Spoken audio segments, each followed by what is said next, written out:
Seja bem-vinda, candidata Marina Silva, à segunda edição dos Diálogos Conectados.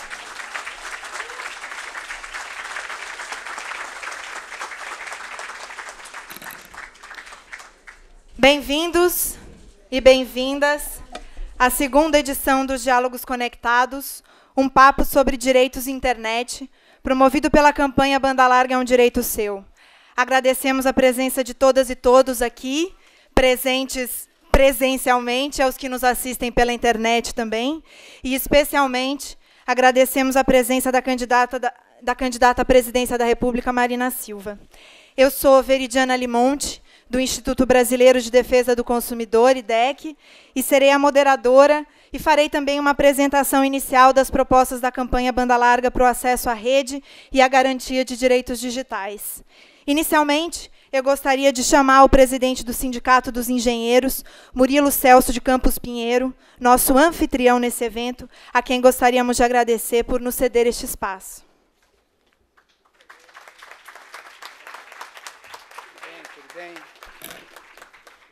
Boa tarde a todos. Queria saudar aqui com muito carinho, muita emoção para todos nós e muita honra estar aqui na nossa casa.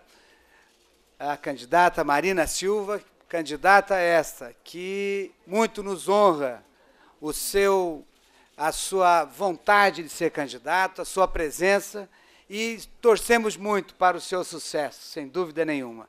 Eu quero aqui dizer que nós estamos hoje num processo, dar boas-vindas a todos vocês, um processo da Banda Larga é um direito seu, sem dúvida nenhuma, é como a energia, como o saneamento, é uma necessidade, a internet também é uma necessidade de todos nós. Eu também queria citar que no nosso Cresce Brasil, nós também abordamos a questão da banda larga e fazemos parte, junto com todos vocês, através do Sindicato de Estado de São Paulo, da banda larga. Então, para nós, é uma satisfação, é uma honra e, sem dúvida nenhuma, gostaríamos de estar presente na sua posse, Marina Silva. Parabéns.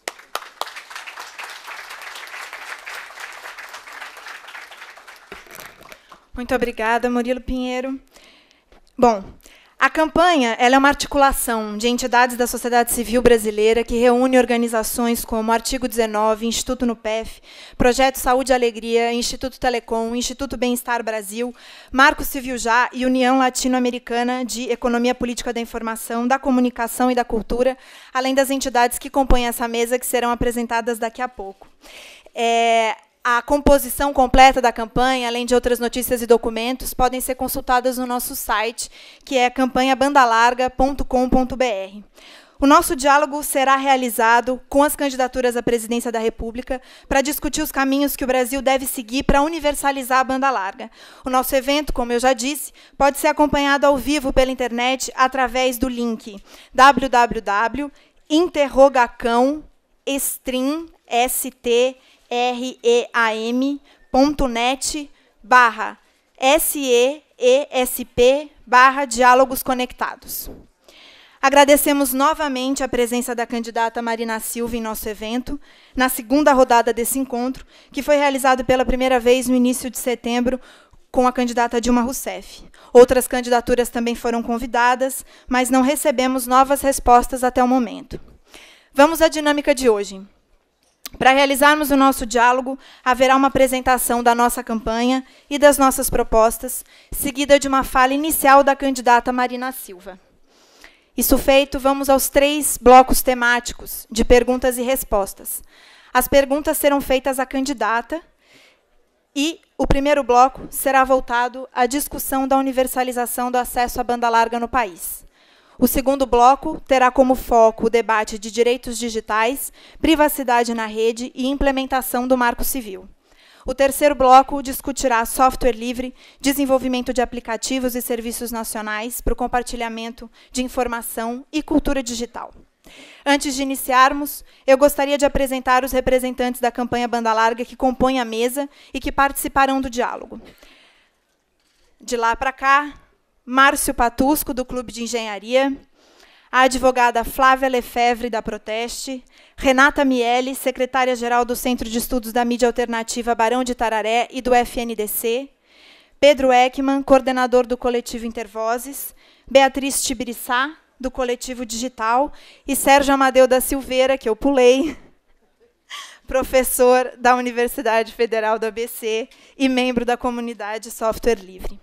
Todas e todos apresentados, passo a fazer uma breve exposição das propostas e preocupações da campanha Banda Larga a respeito do acesso à internet e direitos digitais. Muito bem. Estou aqui com essas duas incumbências hoje. Ser a moderadora do debate e fazer também uma apresentação inicial das propostas da campanha Banda Larga é um direito seu. Para nós é muito importante que a gente tenha em vista um ponto. O acesso à internet em alta velocidade é e será cada vez mais condição para o acesso à informação e a serviços essenciais, para o pleno exercício da liberdade de expressão, para a participação democrática e para a inclusão econômica e social. O Marco Civil da Internet, aprovado em 2014, reconhece a essencialidade desse acesso ao exercício da cidadania e estabelece que a disciplina do uso da internet no Brasil tem por objetivo a promoção do direito de acesso à internet a todas e a todos. Apesar disso, o atual governo apostou prioritariamente no mercado para a expansão da oferta de banda larga aos brasileiros, em que pese a reativação da Telebrás e a estruturação de um plano nacional sobre o tema, o atual governo não utilizou instrumentos regulatórios mais fortes, garantidos por lei, para exigir metas de universalização e modicidade tarifária das grandes empresas de telecomunicações.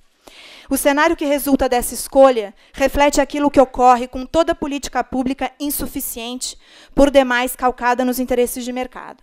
Reflete a desigualdade.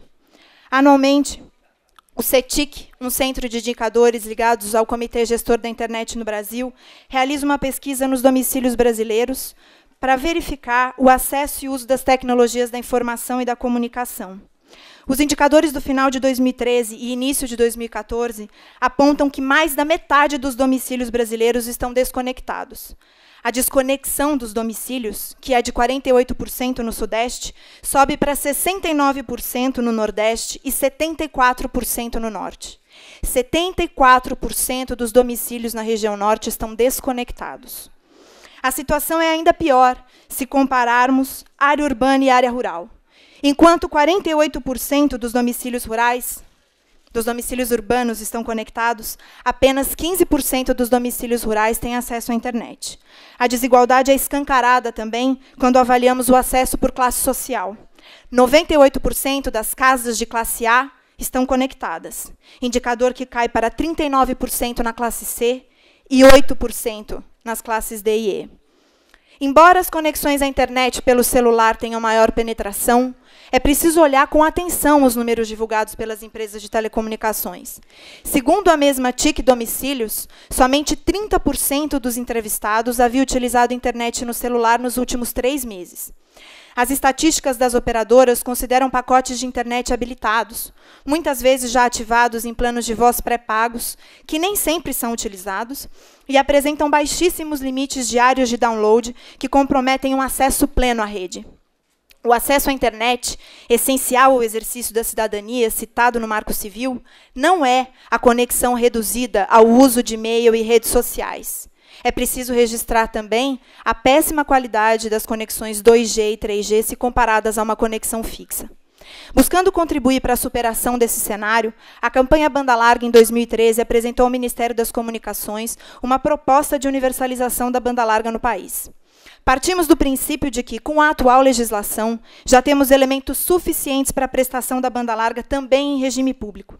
De acordo com a Lei Geral de Telecomunicações, essa prestação se dá por meio de empresas privadas concessionárias, com metas de universalização, que, a partir de um cronograma, garantam a oferta do serviço a qualquer pessoa, independentemente da localização e da condição socioeconômica, além do controle de preços, para assegurar que o serviço seja barato. Atualmente, o serviço de telecomunicações ligado à banda larga é prestado unicamente em regime privado, em que essas garantias não existem da mesma maneira, não se aplicando sequer o conceito de universalização. Para a transição ao regime público, tomamos como base uma extensa rede de telefonia fixa, que também serve à oferta de banda larga, estimada em bilhões de reais, e que deve se somar a investimentos em fibras óticas na universalização do serviço. Pela proposta, seria criado um serviço de operação de redes em regime público, com foco nos grandes troncos e na oferta de capacidade no atacado, desdobrando-se em obrigações para os prestadores no varejo. De forma concomitante, seria mantida a prestação em regime privado no varejo, especialmente para os pequenos e médios prestadores, em condições mais favoráveis do que as atuais. Além disso, defendemos o fortalecimento do papel da Telebrás na expansão de infraestrutura e na implementação de políticas públicas para a banda larga. É fundamental salientar que a definição da prestação de um serviço de telecomunicações em regime público ou privado depende de um decreto presidencial. Como dito, a alteração da legislação pode ser feita, mas não é necessária para incluir a prestação da banda larga também em regime público. Isso porque o Marco Civil reconhece a essencialidade do acesso à internet e a Lei Geral de Telecomunicações estabelece que um serviço de telecomunicações essencial não pode ser prestado exclusivamente em regime privado. Além dessa proposta, apresentada ao governo em 2013, a campanha Banda Larga, no contexto das eleições, realizou e divulgou uma carta aberta aos presidenciáveis. Nela, propomos algumas diretrizes para as políticas nesse tema, e ambos os documentos serão entregues à candidata ao final dessa fala. Para além do acesso, devemos discutir a garantia de direitos na rede, sendo o Marco Civil da Internet uma grande conquista na sociedade brasileira, trazendo 3 pilares para a proteção do internauta: a proteção da liberdade de expressão, da neutralidade da rede e da privacidade.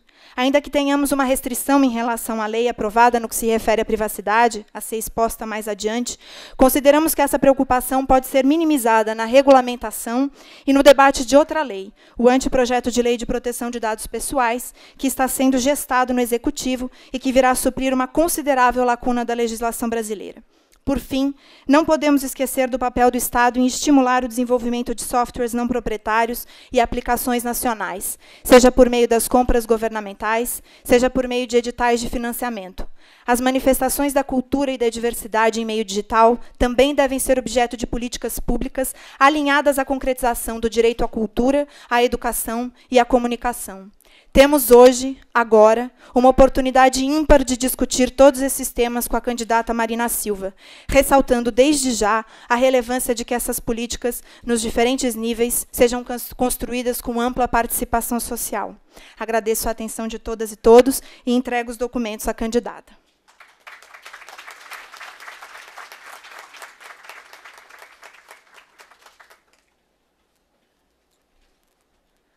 Agora, candidata, seguimos com a sua fala. Pedimos para que a gente consiga seguir todo o calendário, que seja de até 10 minutos, por favor.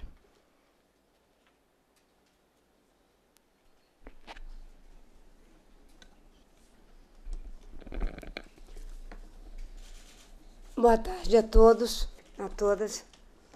Eu quero, de um modo especial, cumprimentar a todos os parceiros de mesa, a pessoa da Bia Tibiriçá, do Sérgio Amadeu, do Pedro, da Renata, da Flávia e do Márcio Patusco. Dizer que é uma satisfação poder estar aqui, nesse ato que faz o debate com as candidaturas, se colocando sobre tema que são importantes e relevantes para a sociedade brasileira. Para nós, o acesso à internet por meio da banda larga que propicie o acesso com velocidade para todos os cidadãos brasileiros se constitui em um serviço essencial no país. Nós valorizamos sobremaneira no nosso programa de governo essa ferramenta e inauguramos a feitura do nosso próprio programa de governo por meio de uma plataforma digital que, de forma aberta, contou com a participação de 6.000 pessoas para fazer o programa. Esse esforço era exatamente para dar consequência à visão que temos de um novo momento que o mundo e a sociedade brasileira, particularmente, estão atravessando. Na nossa compreensão, o acesso à internet como um direito, a universalização desse serviço como um direito e um serviço essencial para a sociedade brasileira, tem a ver com 3 questões fundamentais. Em primeiro lugar, melhorar a qualidade da política, sem o que será impossível melhorar todo o resto. Nós celebramos a contribuição que a internet tem dado para vários setores, melhorando e revolucionando esses setores nas relações econômicas, comerciais, na produção de conhecimento, tecnologia e inovação, na ampliação dos espaços de produção e acesso à cultura, ao lazer, e como uma forma de relacionamento e comunicação. São inúmeras as vantagens do uso dessa ferramenta.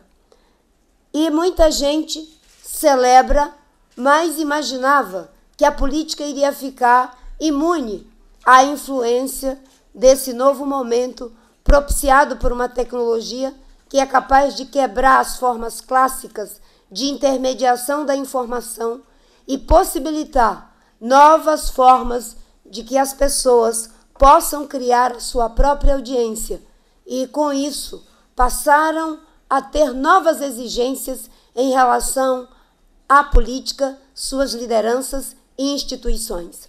Acreditamos profundamente que a política pode e deve ser transformada pelo uso dessas ferramentas modernas de comunicação, que estão contribuindo no mundo todo para um surgimento de um novo sujeito político, que não quer mais ser mero espectador da política, mas que se coloca na perspectiva de ser proativo, autor, mobilizador, protagonista, que exige uma cultura colaborativa em que sejamos capazes de dividir a autoria, a realização e o reconhecimento dos feitos.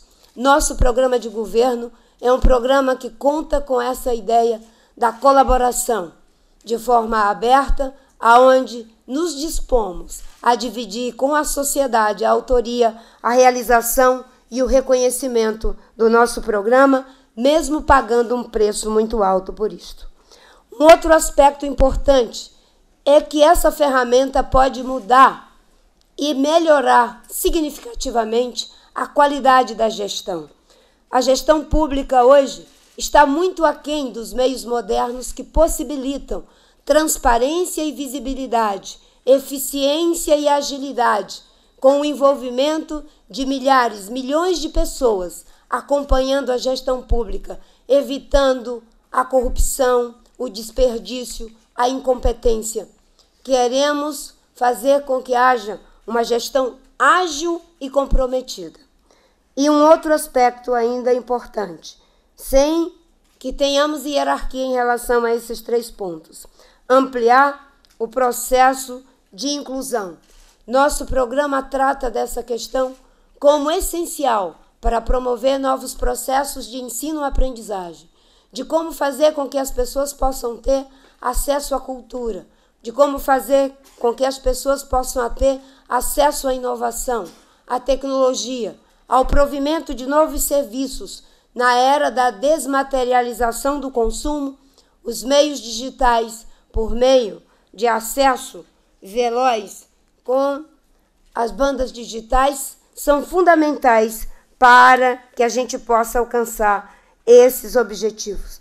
O Marco Civil da Internet foi uma conquista da sociedade brasileira que não pode ser apropriada por qualquer que seja o grupo, partido ou liderança política. Essa conquista, eu sei o quanto ela foi difícil dentro do Congresso, nos debates que tivemos. Alguns pontos ainda estão por ser tratados, como é o caso dos direitos autorais. Mas o que nós queremos com esse esforço, e parabenizando a todos vocês, na ideia da cidadania digital, é transformar a conexão à internet em serviço essencial no nosso país. E assim sermos capazes de entender que é fundamental estender o acesso à internet a toda a população, reconhecer os aparelhos e as redes de telefonia celular como os principais aliados no processo de inclusão digital e democratização dos serviços públicos. Nós acreditamos que a aliança entre instrumentos da democracia digital e a modernização da gestão impulsionará as engrenagens do funcionamento federativo. Como eu disse, em vários aspectos do nosso programa de governo, fazemos a combinação das diferentes formas de como a sociedade brasileira poderá continuar a avançar em relação a esse novo ideal identificatório da sociedade planetária. Já tivemos como ideais identificatórios da nossa era propiciar à sociedade acesso à educação como um direito, acesso à saúde como um direito, acesso ao saneamento básico como um direito, acesso à cultura, ao esporte, ao lazer como um direito e tantos outros serviços.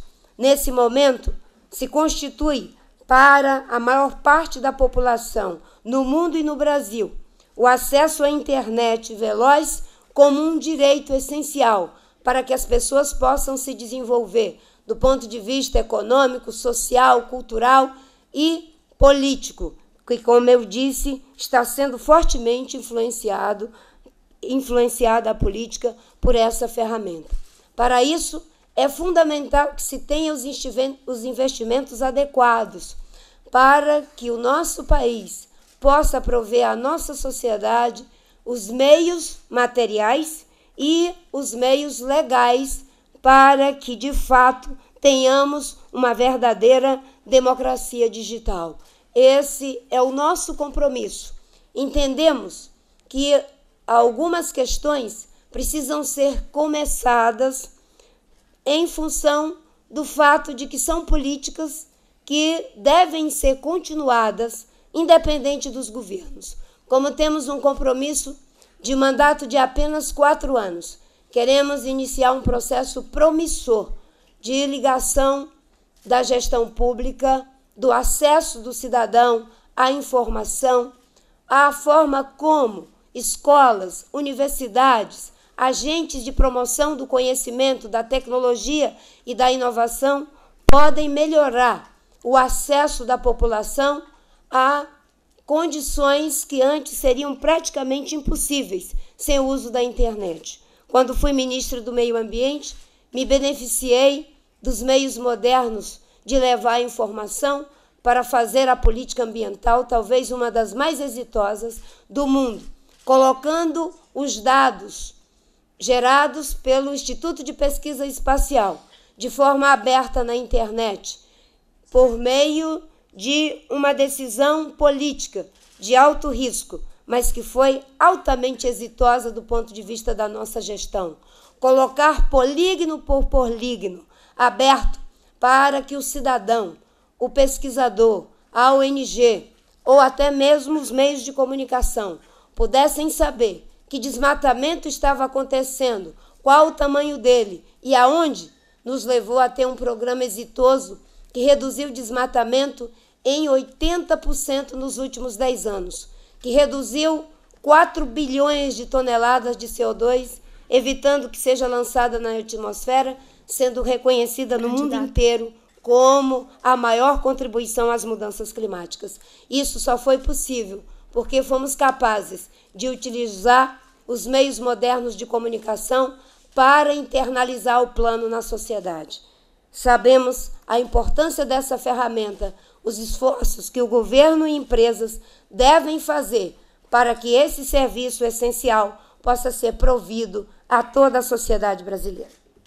Muito obrigada.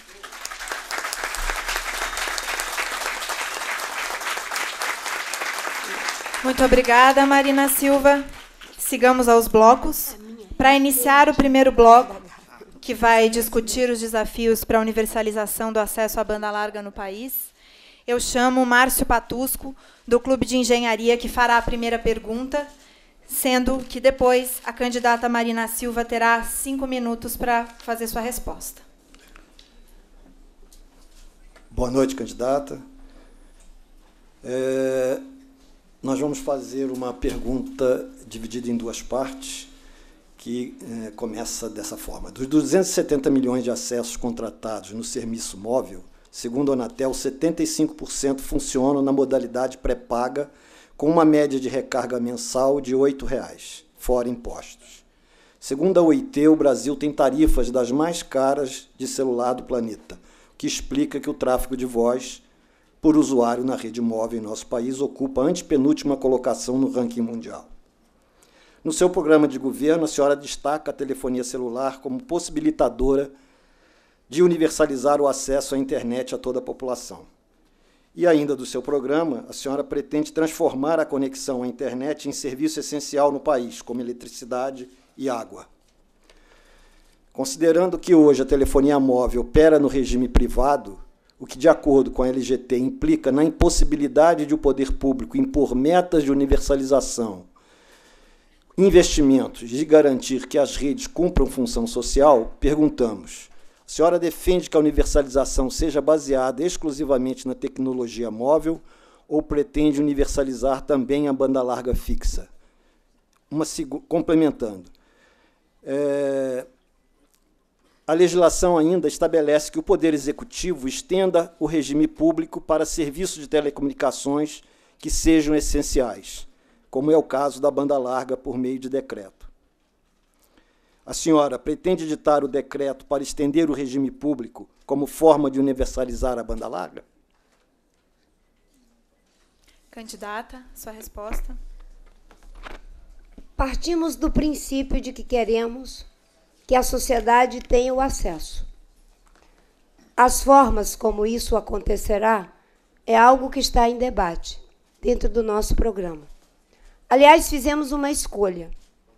Fizemos um programa exatamente para que o cidadão e a cidadã pudessem saber quais são os compromissos que estamos assumindo.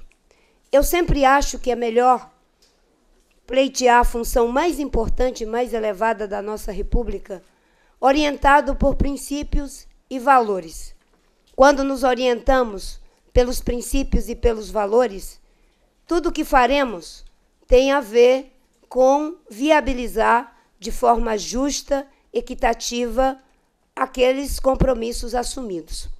Nosso programa de governo, além de prover esse serviço essencial para a sociedade como um direito, como um serviço essencial, também assume aquilo que já é uma obviedade desde a Constituição de 88. E é claro, se em 88 a internet tivesse o papel que tem hoje, teria sido colocada provavelmente no mesmo nível da saúde, da educação, do saneamento básico, da moradia digna, que ainda que esteja ali como um direito, ainda não foi plenamente alcançada.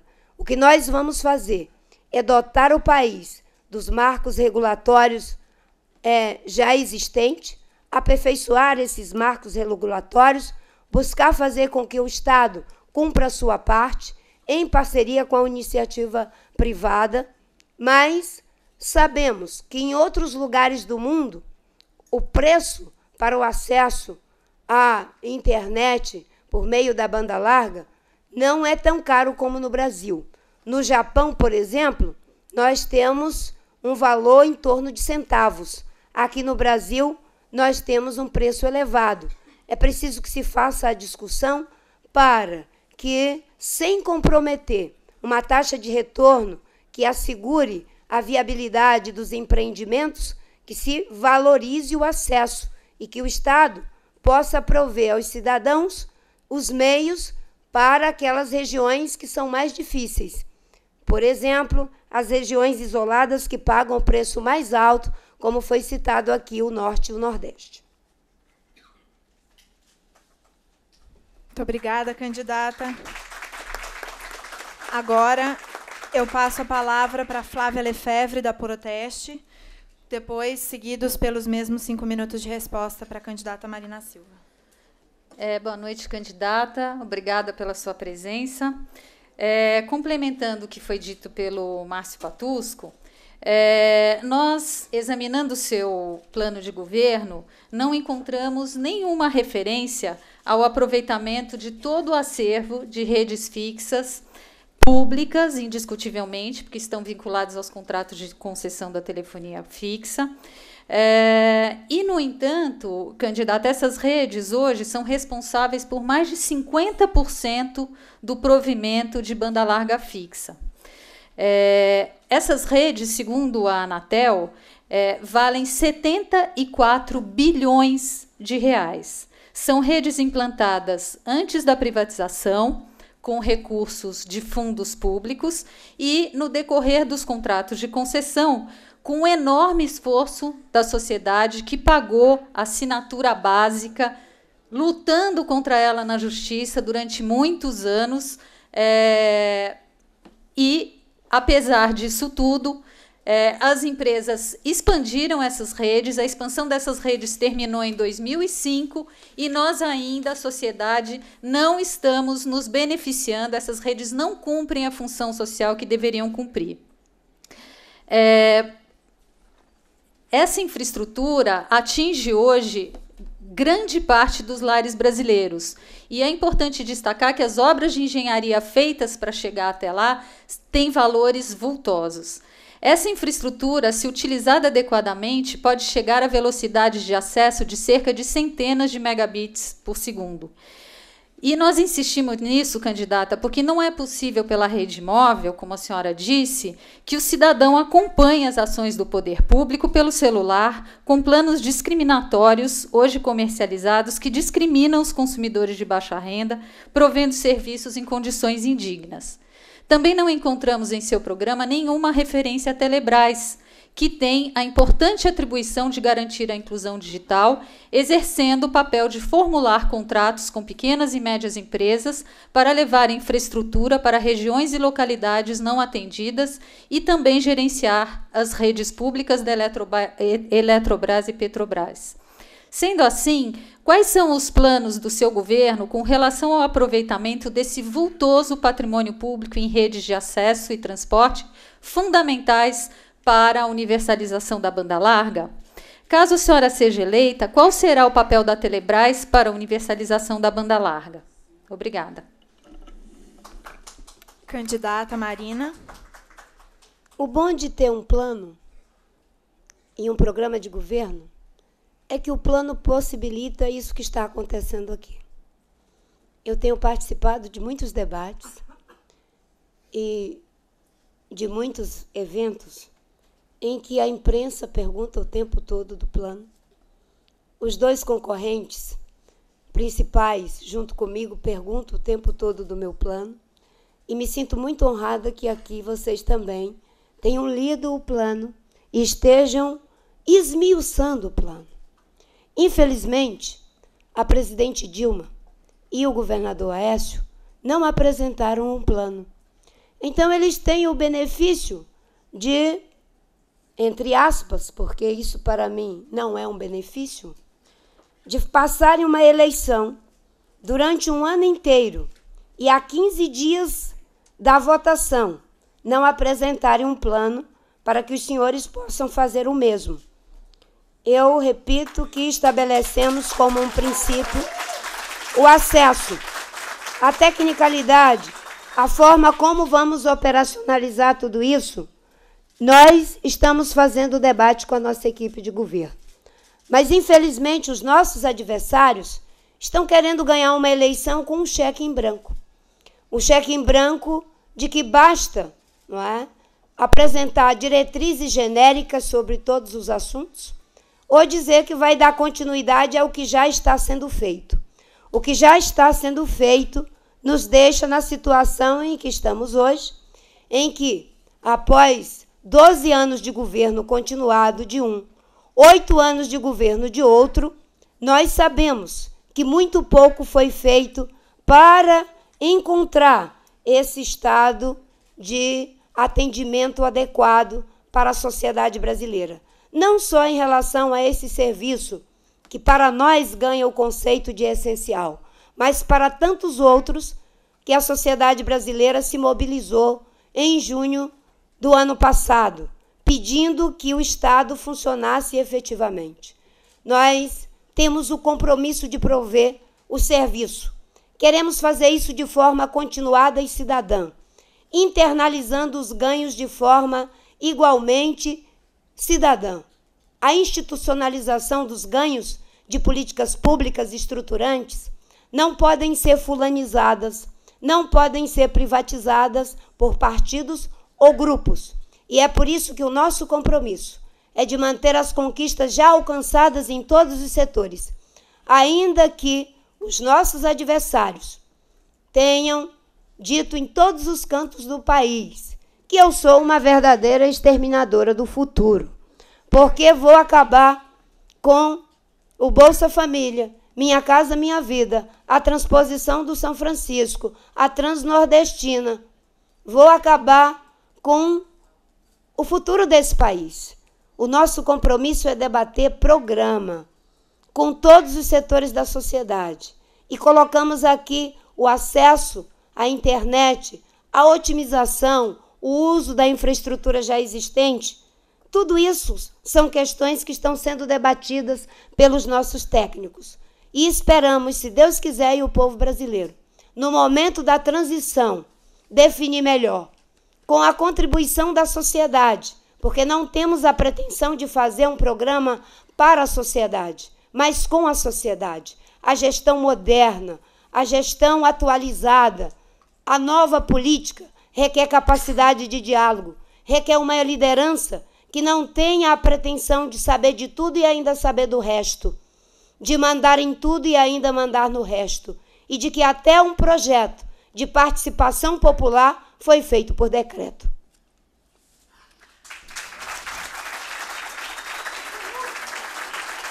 Muito obrigada, candidata.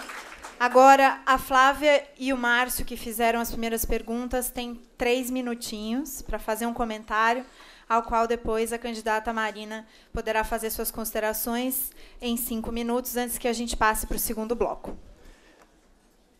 Candidata, eu gostaria de insistir num ponto, né, que é em relação à colocação da banda larga no regime público, né? Na ocasião da privatização das telecomunicações no Brasil em 1988, a telefonia fixa, como era o serviço mais essencial à época, ela foi colocada como um serviço em regime público. Hoje em dia, o serviço mais essencial para o cidadão é reconhecidamente a banda larga. A banda larga, para ser colocada em regime público, ela precisa unicamente da emissão de um decreto presidencial, que é previsto na legislação, na Lei Geral de Telecomunicações. O que a gente gostaria de saber é se a senhora, eleita, implementaria ou assinaria esse decreto, tornando a banda larga o serviço mais essencial que nós temos em regime público. Flávia? Para complementar, eu queria destacar, candidata, que, ao contrário do que alguns candidatos já disseram, a gente entende que não seria um ato voluntarioso da Presidência da República editar um decreto para incluir a banda larga no regime público. Muito pelo contrário, a Lei Geral de Telecomunicações previu a possibilidade de extensão do regime público para outros serviços que fossem essenciais e que se mostrassem essenciais no decorrer do caminho, porque uma lei não se faz para 3 dias, 5 anos, é para longo prazo. Então, o que o governo anterior fez? Editou o Plano Nacional de Banda Larga, mas, infelizmente, não utilizou o conceito de universalização, deixando de considerar o regime público para a banda larga. A gente entende que esse aspecto é muito importante, porque poderia, ao se estender o regime público, aproveitar toda a infraestrutura que é pública, que, infelizmente, por falta de atuação da Anatel e de outros poderes competentes, não tem cumprido a função social, porque as principais empresas que hoje concentram o mercado estão apoderadas dessas redes, usando essas redes exclusivamente para os seus lucros e deixando a sociedade brasileira numa situação de falta de democracia no acesso aos serviços de telecomunicações, não só a banda larga, mas também a telefonia móvel e a telefonia fixa. Candidata, 5 minutos. Eu diria o governo anterior e o governo atual. Nós tivemos 8 anos de governo FHC e 12 anos de governo do PT. São os 2 governos que deram continuidade a essas políticas. Não ficaria, eu sei que não foi proposital, com esse ato de 12 anos. E o que eu posso dizer aqui é que nós não fizemos essa discussão com a profundidade que vocês estão colocando. Nós estamos fazendo essa discussão. Tomamos a decisão de que o nosso programa seria um programa vivo e que estaria em debate, recebendo, inclusive, aquilo que nós chamamos de Carta dos Brasileiros. Fizemos reuniões com agricultores familiares, estamos nessa reunião aqui com as senhoras e os senhores. Antes de ontem, uma reunião com o movimento negro e ontem, no estado do Amazonas, com várias organizações ambientalistas sobre o grave problema do desmatamento da Amazônia. Reunimos-nos com empresários, com quilombolas, quebradeiras de coco, população indígena. Estamos fazendo um esforço muito grande e saudamos o que está acontecendo aqui nesse momento. Já teve um presidente que foi eleito com base em um apelo aos brasileiros. Esse presidente deu uma contribuição sendo justa, não é? Promoveu a estabilidade econômica. Um presidente que, para ganhar a eleição, teve que fazer uma carta aos brasileiros. E esse presidente também deu uma boa contribuição promovendo a inclusão social. Nesse momento, eu imagino que deveria se fazer um movimento, e muito inspirada nos encontros que já tive, agora mesmo de manhã, um encontro com os movimentos voltados para a mobilidade não motorizada do nosso país, pensando a mobilidade urbana de qualidade, uma discussão com as redes confessionais, as redes católicas de educação, e agora esse debate aqui sobre o acesso à internet com velocidade como um serviço essencial. E eu tenho chegado à conclusão de que agora é o momento da eleição de alguém com base numa carta dos brasileiros. E é isso que nós temos recebido. Inúmeras cartas dos brasileiros, mensagem dos brasileiros. E como estabelecemos os eixos fundamentais do nosso programa de governo para vários assuntos, o tempo todo temos sido questionados, inclusive, em relação a onde virão os recursos.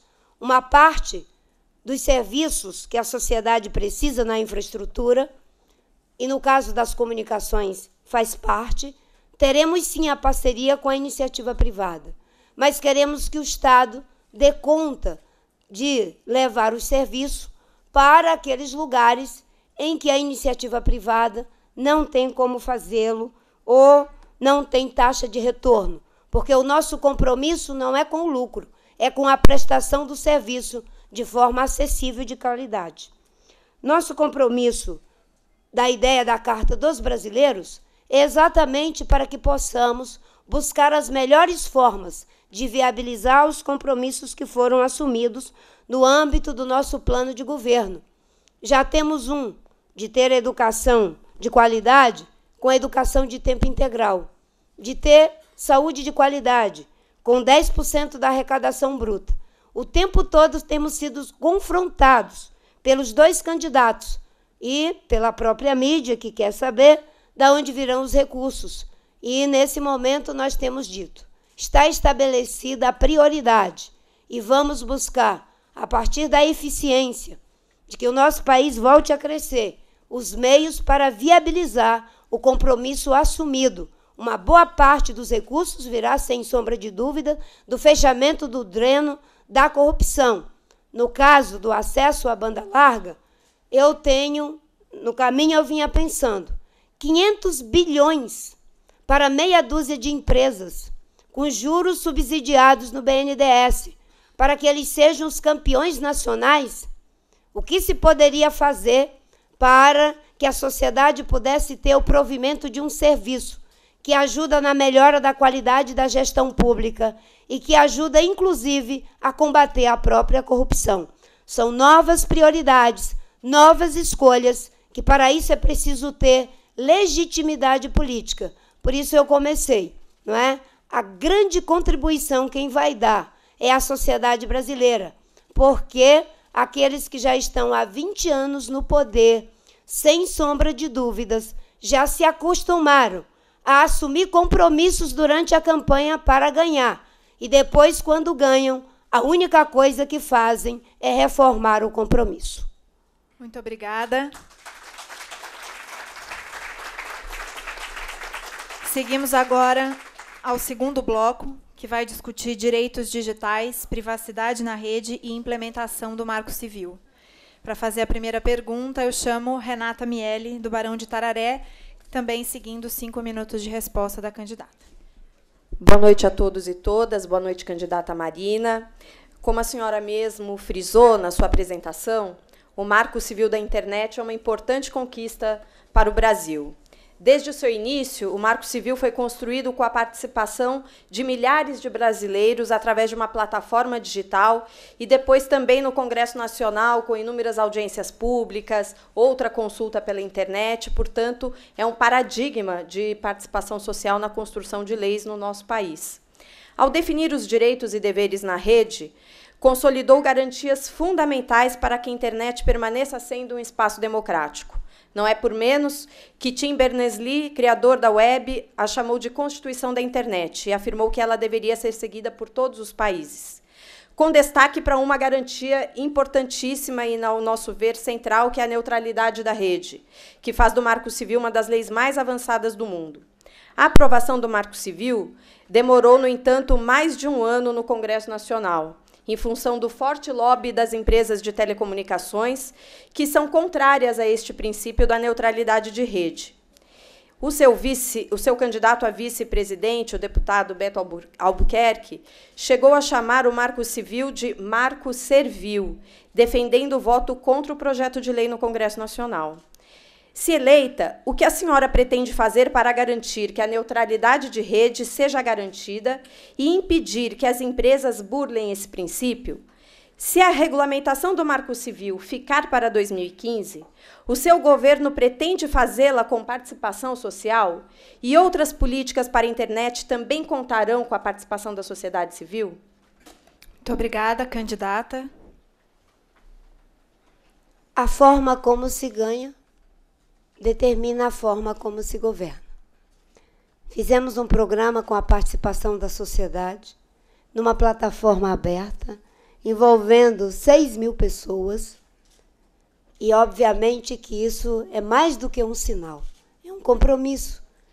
Eu não acho que a inteligência e a competência de um substitua a inteligência e a competência de todos. Infelizmente, a visão atrasada da política faz com que a gente tenha uma visão do governante máximo da nossa nação bastante reduzida e simplificada, de que basta ele ser um gerente. Em 2010, se introduziu essa história do gerente, não é?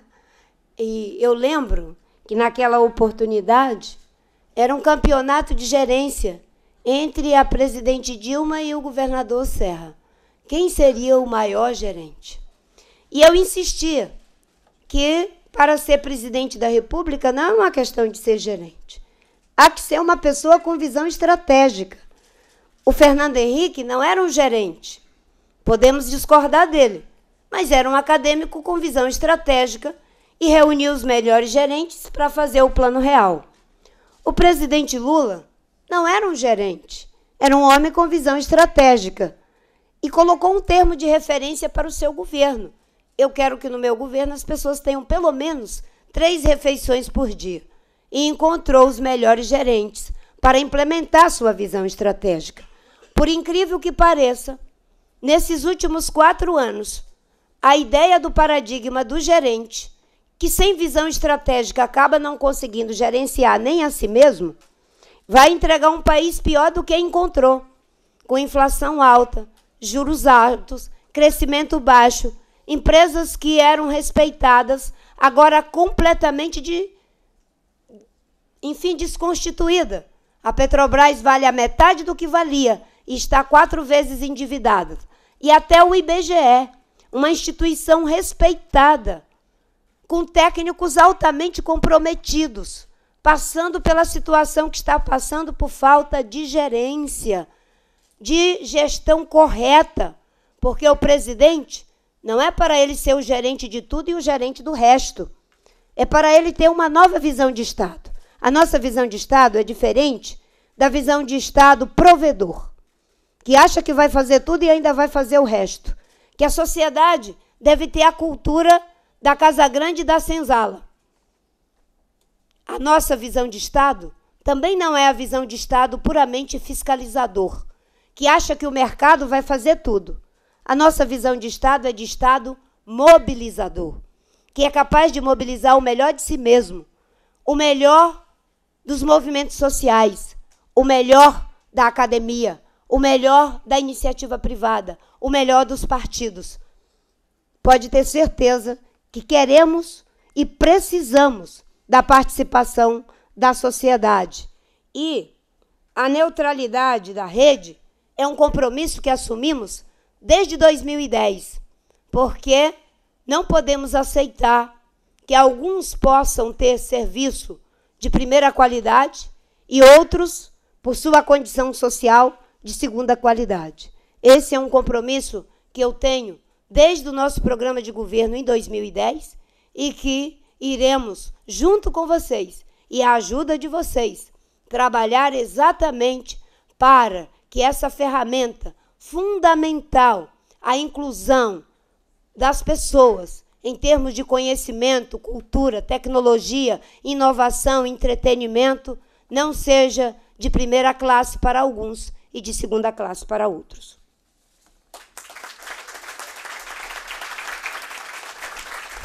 Obrigada, candidata. Agora eu chamo Pedro Ekman, do Coletivo Intervozes, para fazer a segunda pergunta. Candidata, como já foi dito, e você confirmou, o Marco Civil da Internet é uma das leis mais avançadas do mundo na defesa de direitos dos usuários nas redes digitais. No entanto, o PPS, partido que integra sua coligação, foi o único que votou contra sua aprovação, tanto na Câmara como no Senado. Para a sociedade civil que se mobilizou pela aprovação do projeto, a única baixa imposta pela bancada da vigilância foi o artigo 15, que obriga os sites a guardarem massivamente informações dos internautas que acessaram para fins de investigação policial. Entendemos que esse texto compromete fundamentos importantes... PPS. Entendemos que esse texto compromete dois fundamentos importantes da proteção do cidadão brasileiro, a presunção da inocência e o princípio da proporcionalidade, ao violar de antemão a privacidade de forma indiscriminada, além da regulamentação dessa parte do Marco Civil. Está em discussão no atual governo uma lei de proteção de dados pessoais, que passou por consulta pública em 2011, mas até agora não foi encaminhada pelo Congresso Nacional.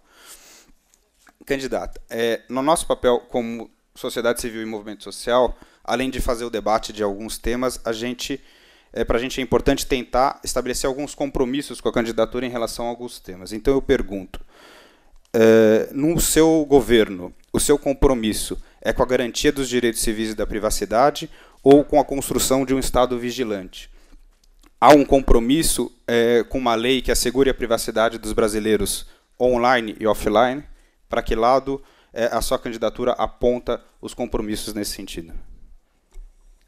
Candidata, 5 minutos. A privacidade é um direito que está, inclusive, assegurado na nossa Constituição. O direito à privacidade. E como o direito à privacidade, nos termos da nossa Constituição, deve ser preservado nos meios existentes e nas formas modernas e atualizadas que hoje as pessoas têm o espaço da realização da sua privacidade. No entanto, obviamente que não imagino que ninguém aqui está exigindo a privacidade em relação a atitudes e procedimentos que são nefastos ao interesse da sociedade. A privacidade daquilo que é a ação individual das pessoas, isso deve ser inteiramente respeitado e que se busque as formas dessa realização. E eu falo isso sabendo que o que está sendo reivindicado é exatamente a proteção do indivíduo para as formas e prática do exercício da sua privacidade, que não interfere ou cause dano a nenhum outro indivíduo, como é o caso, por exemplo, das nossas crianças, que muitas vezes podem ser expostas, e eu sei que exatamente nesse sentido não há como ter qualquer forma de privacidade, só citando um exemplo. Mas estamos sim comprometidos com a privacidade das pessoas, dos indivíduos, para que a internet se constitua numa ferramenta que cada vez mais ela mesma vai criando os seus espaços de autorregulação e controle em vários aspectos. Hoje, eu tenho sido vítima de uma cadeia de calúnias e mentiras. Um dia desse, uma pessoa me disse que fazia parte do serviço público com cargo de livre provimento. E, como foi uma denúncia anônima, eu não posso atestar. Mas ela me dizia, olha, estou sendo obrigada a postar 5 coisas todo dia contra a senhora. E 5 coisas a favor de outras pessoas.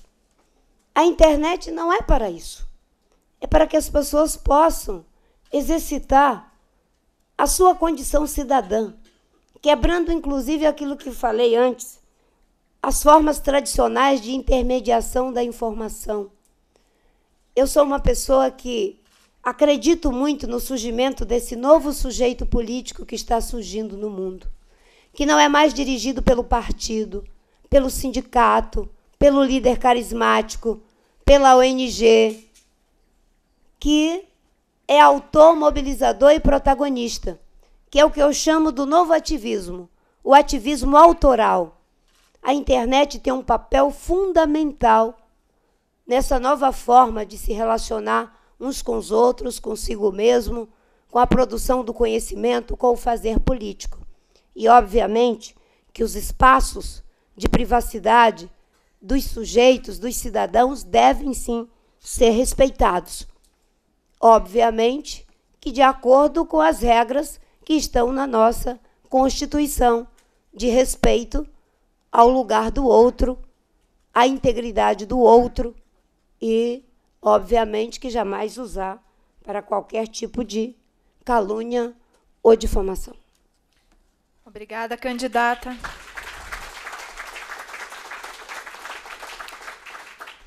Seguimos agora com os comentários da Renata e do Pedro, em no máximo 3 minutos, e aí as considerações desse bloco pela candidata Marina Silva, em 5. Candidata, eu queria sublinhar mais uma vez essa questão da neutralidade da rede. A senhora já afirmou o seu compromisso com essa neutralidade, no entanto, apesar dela estar garantida, porque consta do Marco Civil, as empresas de telecomunicação já vêm praticando a quebra da neutralidade de rede de uma série de maneiras, e principalmente porque a neutralidade vai de encontro aos modelos de negócios que essas empresas de telecomunicação gostariam de desenvolver no Brasil. Como a senhora ou o seu futuro governo fará para impedir que as empresas de telecomunicação violem a neutralidade? Que instrumentos teria para fiscalizar e garantir a aplicação da lei? Pedro. Candidata. Você colocou que a privacidade está garantida constitucionalmente, assim como outros direitos fundamentais, em tese, também estão garantidos constitucionalmente. O problema, talvez, dos marcos regulatórios brasileiros é que se a gente não tem leis infraconstitucionais que consigam fazer com que os objetivos constitucionais se realizem, esses objetivos muitas vezes viram letras que não se verificam. E aí, quando essa disputa vai para o Congresso, vários setores se colocam em contraposição, e muito se diz hoje na internet que, em nome da segurança pública, em nome do combate ao crime, começa a se criar dispositivos desproporcionais em relação a isso. Então, para tentar coibir o crime, passa a se investigar todo mundo, né? E isso acaba criando a inversão justamente da presunção de inocência, que é o que a gente coloca. Nós passamos a ser considerados todos massivamente culpados de antemão até que se prove o contrário. E é um risco, né? Porque a gente sabe que essa discussão da segurança pública, ela ainda mais em campanha eleitoral, geralmente tem muita entrada no debate público. Então, o nosso medo justamente é que as candidaturas caminhem por um caminho que talvez seja mais fácil, mas muito mais perigoso na construção de uma sociedade vigiada. Por isso, a cobrança do compromisso com a garantia da privacidade, para que os setores que hoje ganharam no projeto de lei, que é importante, mas que conseguiram uma vitória e uma derrota da sociedade civil, estabelecendo um artigo que fragiliza demais a privacidade dos brasileiros neste ponto. Por isso, eu reitero essa cobrança no sentido de, na regulamentação do Marco Civil e na produção de uma lei de proteção de dados pessoais, nós temos que avançar consideravelmente num instrumento que não coloque a sociedade toda em risco, com o objetivo de tentar resolver um problema, criar outro muito maior. Candidata, 5 minutos. Mais uma vez, eu recorro aí a melhorar a qualidade da política. Eu acho que hoje o exemplo que vem de cima, ele é muito ruim.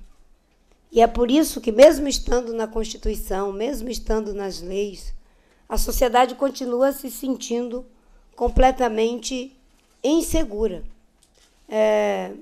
Nós acabamos de aprovar uma lei, por exemplo, que deveria ser para proteger florestas, o Código Florestal, e que no processo de aprovação da lei se jurava de pé junto que a partir dali seria desmatamento zero. Eu entendo a insegurança de vocês, não é? Seria desmatamento zero. E tudo isso foi vendido como sendo, digamos, o essencial para mudar o Código Florestal. Por incrível que pareça, a lei foi aprovada e o desmatamento aumentou 29% já. E aumentou não em terras privadas, aumentou em terra pública, unidade de conservação, pela invasão das pessoas que aprenderam o caminho da roça.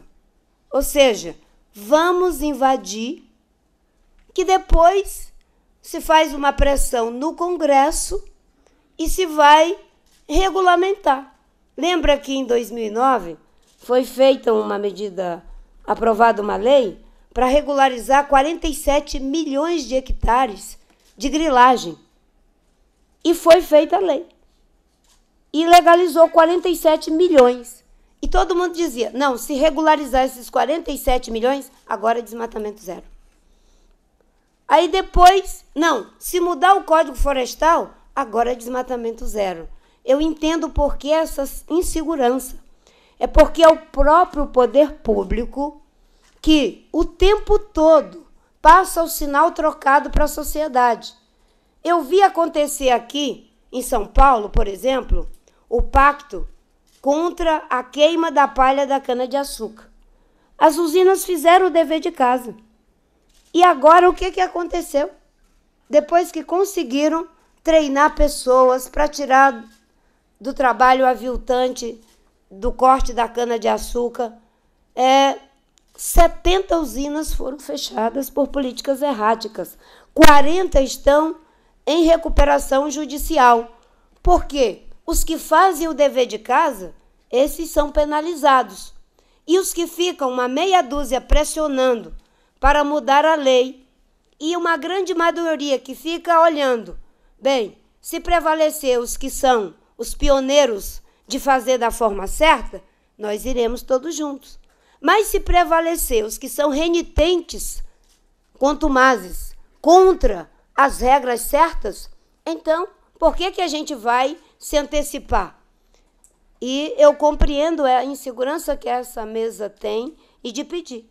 Nosso compromisso é, sim, com a neutralidade da rede, de que se tenha os meios para que as empresas possam prover o serviço de acordo com a lei.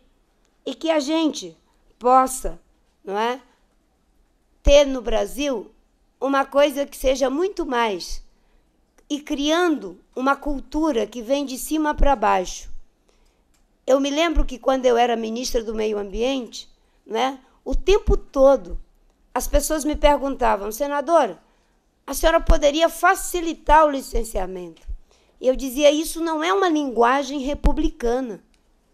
Não se facilita quando se está no poder público, mas também não se dificulta. A gente cria um ambiente em que as regras são cumpridas e, nesse caso, as regras devem e precisam ser cumpridas. E uma coisa importante para o cumprimento das regras: a capacidade de diálogo, de promover o atravessamento entre os diferentes interesses. O interesse do usuário, da pessoa que é beneficiada, o interesse da empresa, o interesse do Estado, que é mediar os interesses diferentes da sociedade. Não é errado ter interesses. O erro é quando alguém, de forma ilegítima, se sobrepõe ao interesse do outro. O papel do Estado não é facilitar nem dificultar, é cumprir a lei num ambiente saudável de diálogo, em que ele seja o primeiro a dar o exemplo. Infelizmente, a cultura política que temos, o próprio Estado, muitas vezes, é o que sinaliza de forma completamente errática, como no caso dos exemplos que me referi e que, com certeza, no setor que vocês militam, tem todas essas frustrações e temores. Muito obrigada.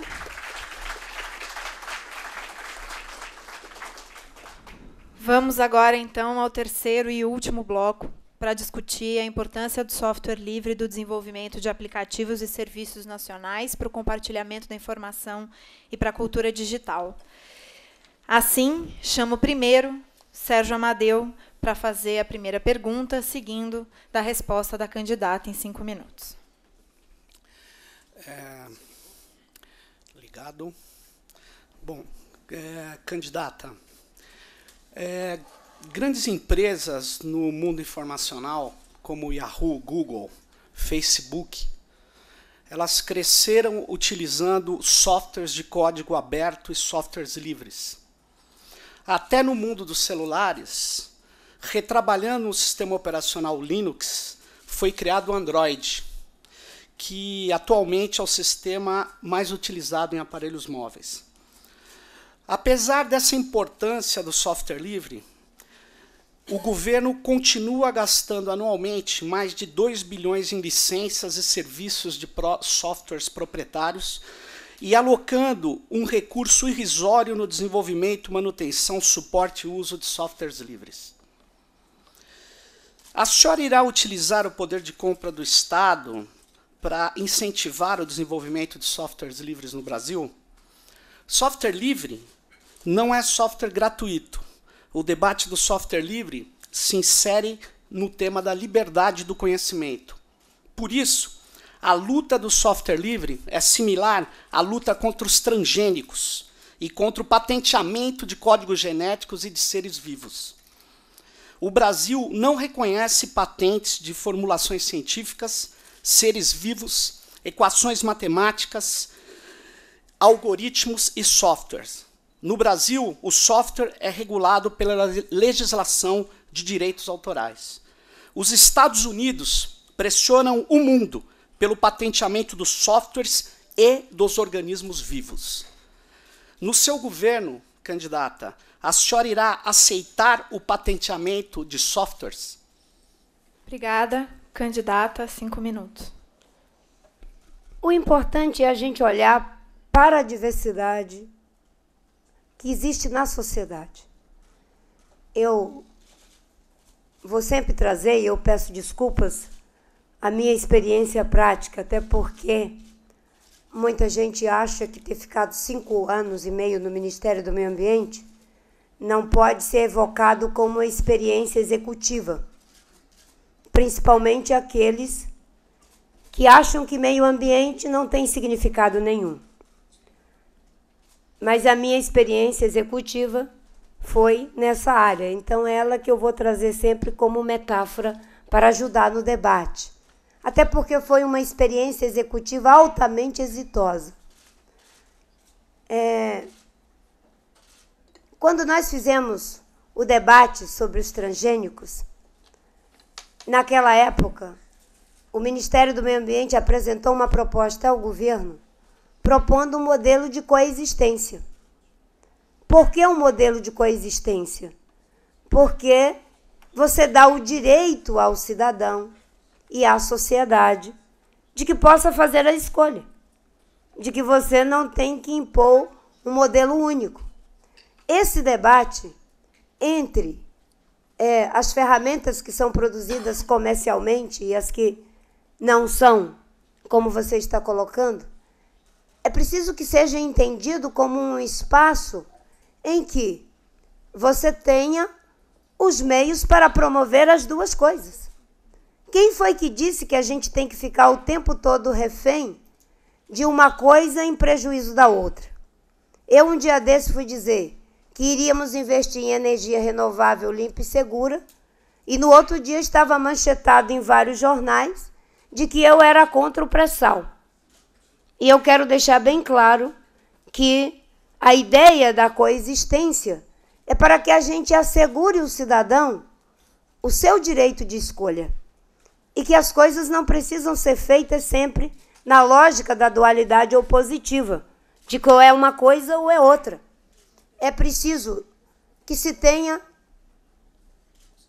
Desculpe, eu não...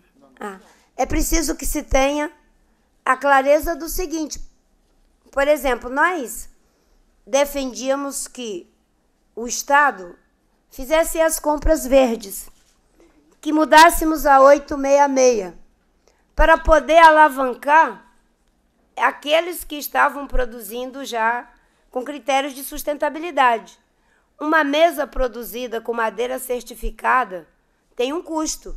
Uma mesa de madeira feita com a madeira tirada da terra indígena, sem plano de manejo, sem tecnologia, com trabalho semi-escravo, tem um custo, entre aspas, menor. No entanto, se você fizer alguma alavancagem para o setor que está fazendo com as regras, com as compras verdes, como nós falávamos, não é? É possível que você depois possa fazer uma redução de custos. São processos que podem ir fazendo essa alavancagem, mas, obviamente, que você tem que levar em conta também a escolha do cidadão. E você não pode dizer que o Estado, mesmo o Estado, se estamos no regime aberto, vai ter uma única escolha. É como você poder prover os meios para que a sociedade, em tendo desenvolvidos, enfim, os mecanismos, as ferramentas, possam fazer sua escolha. E que o Estado possa fazer essa alavancagem. Eu, por exemplo, imagino que a maioria dos cidadãos gostariam de comprar madeira certificada. Mas hoje a madeira certificada é muito cara. E eu sempre vi nas compras verdes, na quantidade da capacidade de suporte do provimento, na qualidade. Porque você não pode adquirir um produto só porque, não, esse produto aqui não, tem que funcionar, tem que dar conta da demanda que a gente precisa para prestar e prover o serviço, não é? Então, eu trago essa ideia para dizer que temos que ter o compromisso com as duas coisas, e não apenas com uma delas.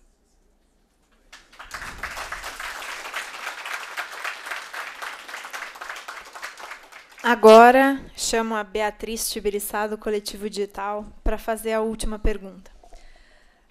Candidata, a internet a gente considera como um espaço potencialmente importante para a democratização da comunicação.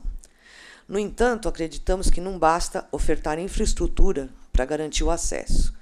É fundamental que existam políticas públicas de fomento e linhas de financiamento à inclusão digital, entendida de forma ampla, abrangendo cultura digital e comunicação alternativa.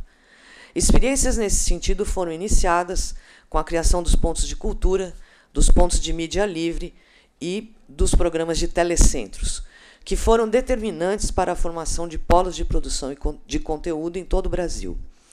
Contudo, algumas dessas iniciativas se esvaziaram e outras foram até desativadas.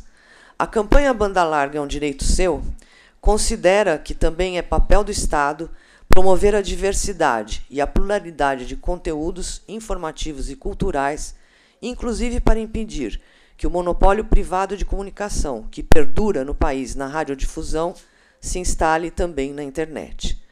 Nesse sentido, que políticas de financiamento à cultura digital e à mídia alternativa o seu governo pretende criar para impulsionar a democratização da informação na internet?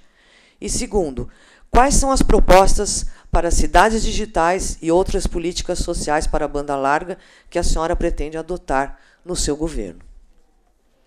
Candidata. É muito importante que a gente entenda que a inclusão digital deve ser um esforço cidadão quanto é o letramento. Sim. Como é o letramento. Eu fui incluída digitalmente muito tardiamente. Em 2009, não foi? 2010, eu fiz o meu batismo digital na Campus Party. E eu cheguei lá tímida, não é? E eu que já era acostumada a me comunicar à velocidade do som, de repente estava ali engatinhando para começar o meu processo na rede. Eu digo a velocidade do som, porque no Seringal, onde eu nasci, a comunicação era muito veloz, a velocidade do som. Então, se nascia uma menina, o seringueiro ia para o meio do terreiro e pegava uma espingarda 12 e dava 2 tiros. E toda a vizinhança sabia, nasceu uma menina. Se nascia um menino, ia para o terreiro, dava 3 tiros seguidos. E a gente dizia, comadre fulana de tal teve um menino. Se morria uma pessoa, pegava-se a espingarda 12 e dava-se 7 tiros seguidos. E todos se encaminhavam na direção daquela colocação, no meio da floresta, para ir ajudar a chorar o defunto. Quando a gente chegava na casa do vizinho, assim mais ou menos uns 45 minutos, dependendo da força física do sujeito, olha que eu precisava de um pouco menos de minutos. Você pegava 2 porretes de pau, de madeira, ia para uma sacopemba, principalmente de toari, e batia sacopemba. É um som ritmado que diz, olha, comadre, eu estou chegando, prepara o café ou a comida, porque chegou mais um. Então, eu sei o quanto foi importante sair da minha cultura tradicional para a cultura digital. E fazer isso é tão importante quanto foi importante o letramento na minha vida. Eu já era PhD em saber narrativo das populações tradicionais, que não sabem ler, não sabem escrever, mas sabem escutar, sabem perceber e, principalmente, sabem fazer. Juntar essas 2 linguagens me deu, digamos assim, muitas possibilidades. Eu hoje, quando eu vejo alguns candidatos tentando me desqualificar para ser presidente da República por preconceito, da mesma forma que fizeram com o presidente Lula, eu fico olhando. É engraçado como as pessoas não são capazes de entender que existem conhecimentos associados ao mundo em que se vive. E hoje, não ser incluído digitalmente, não ter políticas públicas que favoreçam, inclusive, aos professores. Hoje, muitos professores têm dificuldades porque as escolas não são equipadas, eles não são treinados, fazem o básico do básico e tem alunos que fazem o máximo do máximo. Prover os meios para que a sociedade possa ser incluída, para usufruir dessa ferramenta, que eu concordo, não é só para mandar e-mail, mensagem, fotografia, é para que a gente possa se transformar em produtor de conhecimento, de cultura, fazer outros atravessamentos. A realidade da sociedade em rede é tão real quanto a sociedade global, que no começo muitos de nós faziam moções contra a sociedade global, a globalização. Hoje a realidade de um mundo em rede é parte da existência em todos os aspectos da vida. Eu tentei, inclusive, criar um partido para fazer essa atualização de como a nova linguagem da política se relaciona com processos horizontais, como cria conectividade, mesmo eu sendo uma pessoa originária aí do saber narrativo. É uma prioridade, e eu considero tão prioritário quanto é o letramento na idade certa, como dizia o Piaget. Quando você é letrado, não é? Depois da fase em que a criança deveria ser letrado, você fica condenado eternamente quase que a ficar no operatório concreto. É por isso que as pessoas que são alfabetizadas tardiamente têm muita dificuldade de falar sem que seja usando metáfora. Não é para que vocês entendam, é para que eu mesma entenda que estou me comunicando pelo fato de que fui alfabetizada aos 16 anos. A criança deve ser letrada na fase correta e, da mesma forma, a inclusão digital deveria ser um direito e deve ser, e com certeza deve e precisa ser estimulada. Quem acredita no surgimento desse novo sujeito político, quem quer uma cidadania plena, tem que estar comprometido, e isso é parte do nosso programa de governo, que vocês podem ler mais uma vez, pelo menos mais duas, porque como o Aécio e a Dilma não apresentaram, vale valer o nosso mais duas vezes.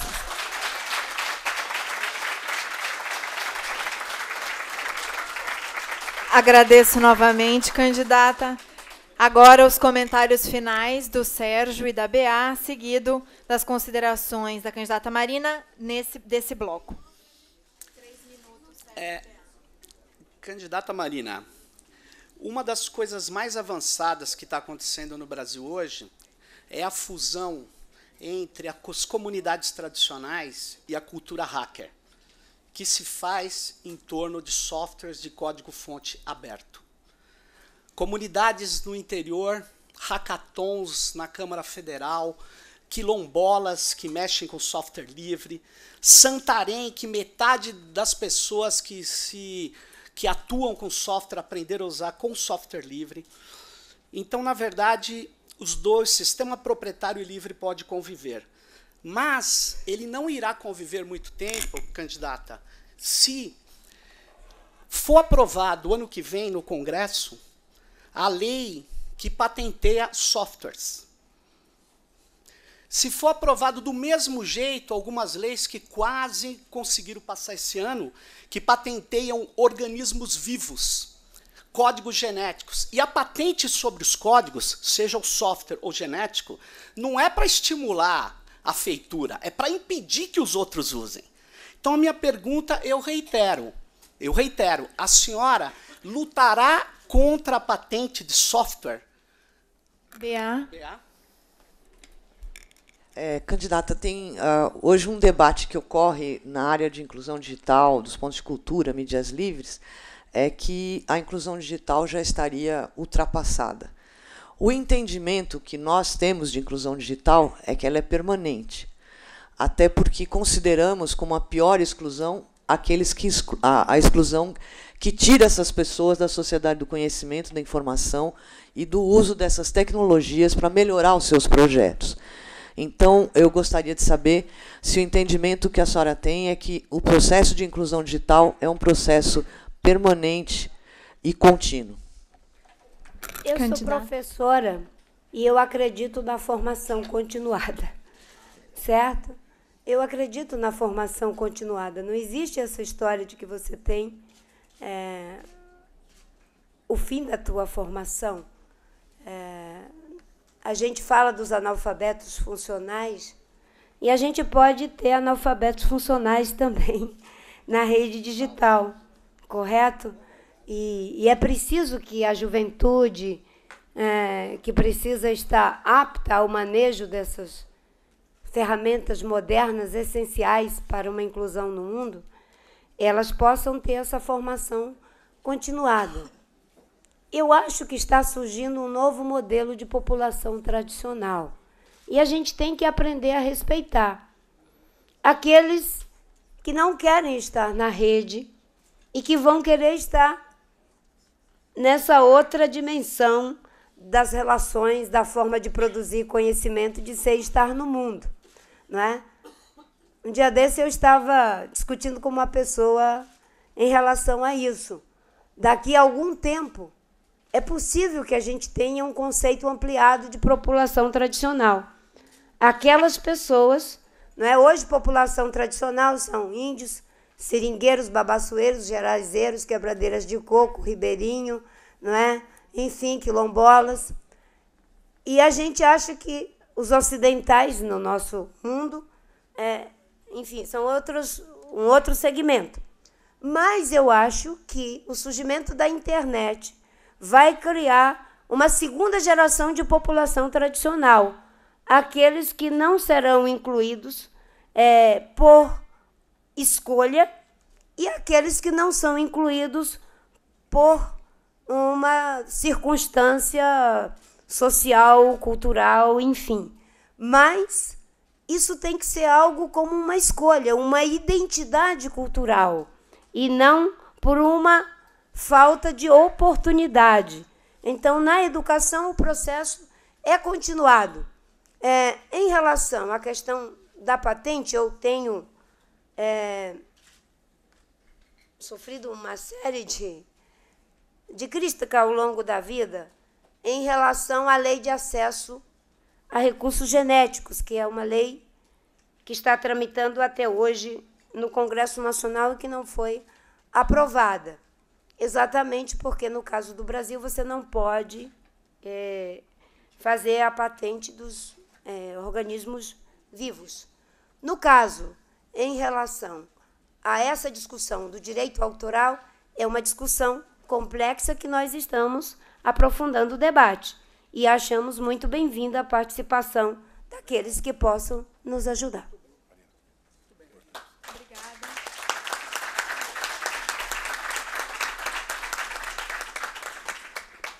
Agora, candidata. Eu só queria aqui, uma das pessoas que trabalham comigo me lembra, né, porque foi citado o meu vice, o Beto Albuquerque, né, de que ele sempre teve, não é, uma atitude de defesa, de defender, não é, a comunidade da internet, no debate do Marco Civil,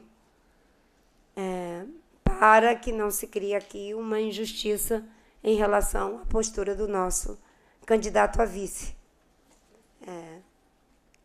O Beto participou desse debate, eu mesma conversei algumas vezes com o deputado Molon, era sempre um diálogo difícil. Eu não tenho a lógica da oposição pela oposição. Eu sempre digo que as coisas boas a gente tem que colaborar. Aliás, a minha ideia de maioria no Congresso passa por isso. Passa pela ideia de que tudo deve ser construído no diálogo independente. Ontem mesmo eu participei de um debate em que as pessoas estavam falando: senadora, é mais um boato aí, não é? A senhora vai acabar com os direitos trabalhistas, com a CLT, com as férias, com o 13º, toda essa coisa aí do Exterminador do Futuro. Teve alguém que fez uma brincadeira dizendo que eu fui que acabei já com a Grande Família, aquele programa legal que a gente assistia toda quinta-feira. não é? Então, mas vocês sabiam que quem propôs a lei da terceirização, não só para, enfim, o provimento dos serviços como de limpeza, das atividades meio, mas da atividade fim, foi o deputado Sandro Mabel, que é da base do governo. E ninguém diz isso. Aí eu olhei para você por acaso. Mas o jornalista riu. Enfim, ninguém diz isso, é da base do governo. Boa parte desses perigos que vocês me falaram aqui é da base do governo, que fazem esses projetos. Enfim, nosso compromisso é sim com a educação continuada em todos os níveis e o debate em relação a essa questão dos direitos autorais e das patentes é um debate complexo, não é de fácil solução e precisa encontrar um caminho para que a gente possa preservar o princípio da coexistência.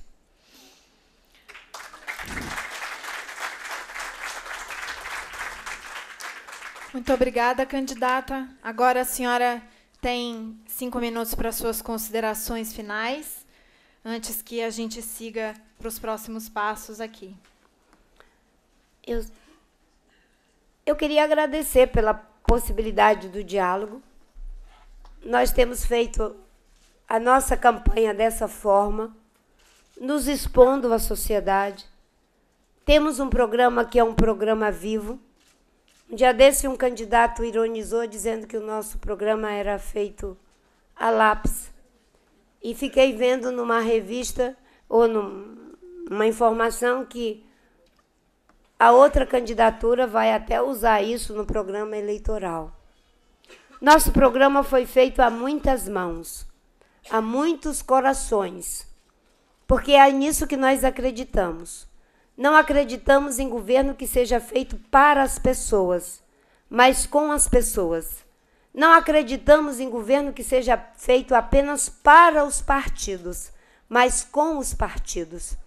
E o que nós temos procurado nesse processo político é fazer aquilo que nós nos comprometemos, eu e Eduardo, agora eu e Beto, de que o polo estabilizador da nossa campanha é o programa, mesmo correndo o risco da desconstrução que está sendo feita. Até porque eu já percebi, contra o marketing selvagem não existem argumentos, porque o marketing é uma ferramenta boa para divulgar ideias, propostas, produtos, enfim. Mas quando ele é feito de forma selvagem, que já não é mais atravessado pelos valores, pela ética, você pode dizer qualquer coisa. E eu tenho percebido que o uso do marketing selvagem é uma estratégia muito antiga, de que a melhor defesa é o ataque. Já que não se tem um programa, já que se está dizendo que vai continuar fazendo as mesmas coisas, inclusive com esses problemas todos que vocês aqui elencaram, então a melhor defesa é o ataque. Vamos atacar quem tem um programa, vamos desconstruir quem tem um programa, vamos projetar aquilo que está dentro de nós em quem está trazendo a palavra nova. E qual é a palavra nova?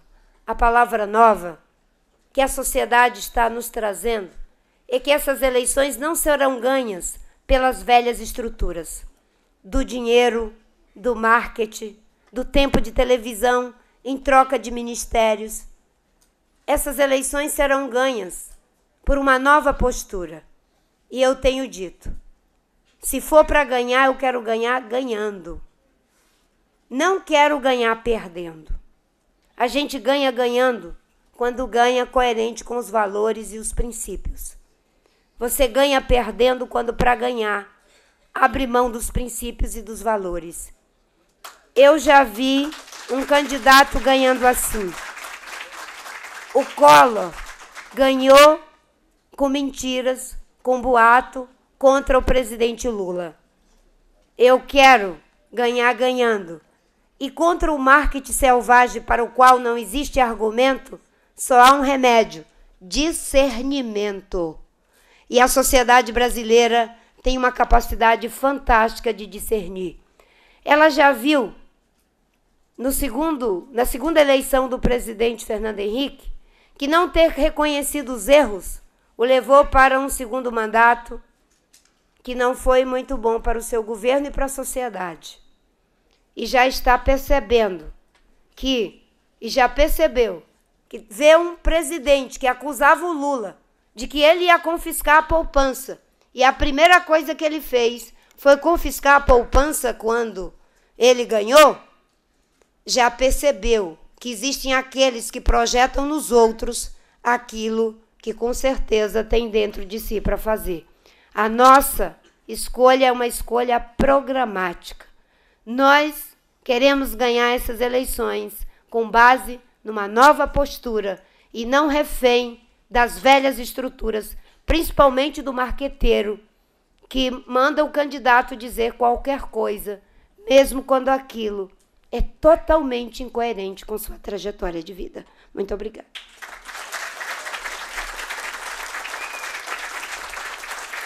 Muito obrigada, candidata. Nós agradecemos novamente a presença, reforçamos a importância de que esse diálogo aconteça com outras candidaturas e que seja o início de um compromisso de participação social num próximo governo, nas políticas de internet e banda larga.